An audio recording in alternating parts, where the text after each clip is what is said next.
नमस्ते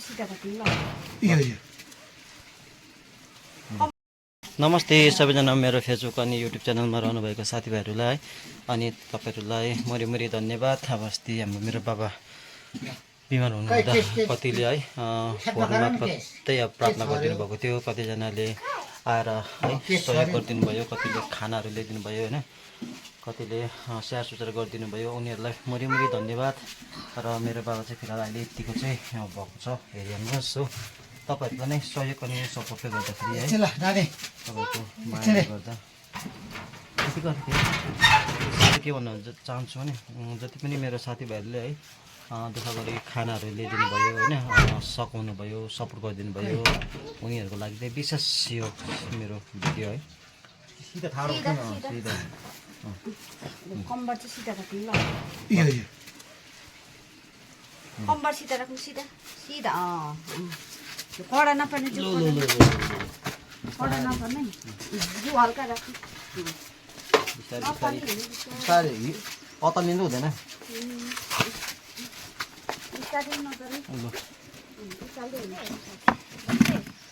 हुन्छ अहिले त यो आँखा तिरिनु हो, आँखा तिरिनु ए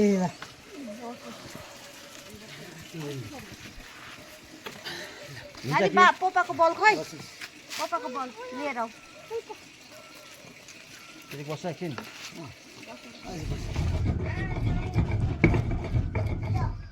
धनिया लम्बडा को चटनी बनाइदिए है, ठिक है।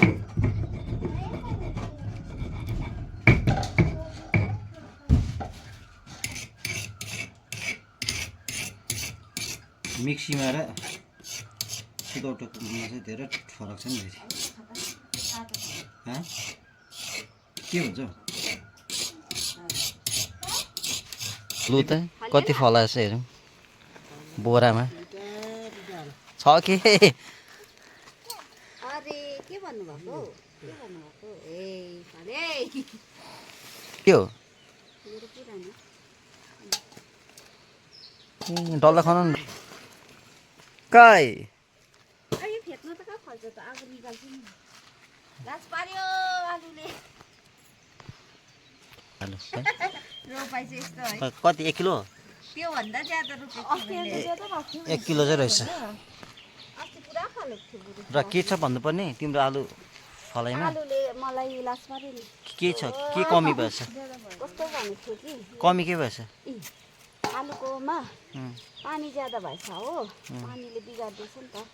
खासमा चाहिँ खन्ने बेला होइन हो, फुलेर मात्रै खन्नुपर्छ अरे कि, पानीले पुवाइदियो नि त, बोटहरू बिगारिदियो नि त।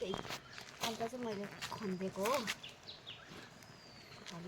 ल त सबैजनालाई मेरो श्रीमतीले चाहिँ के भन्नुहुँदैछ भने आलु चाहिँ फुलेर मात्रै अब के गर्नु, ए बोट मरेर मात्रै गर्ने, त्यो भएर ज्यादा फल्छ अरे हो। तर उसको चाहिँ आज चाहिँ 1 किलो फल्यो, 2 किलो रोपेकोमा 1 किलो फल्यो। सो तपाईँहरूले यसमा के भन्नुहुन्छ है, सो कमेन्टमा अवश्य पनि भनिदिनु होला। र आजको लागि चाहिँ यति नै, ल बाई बाई।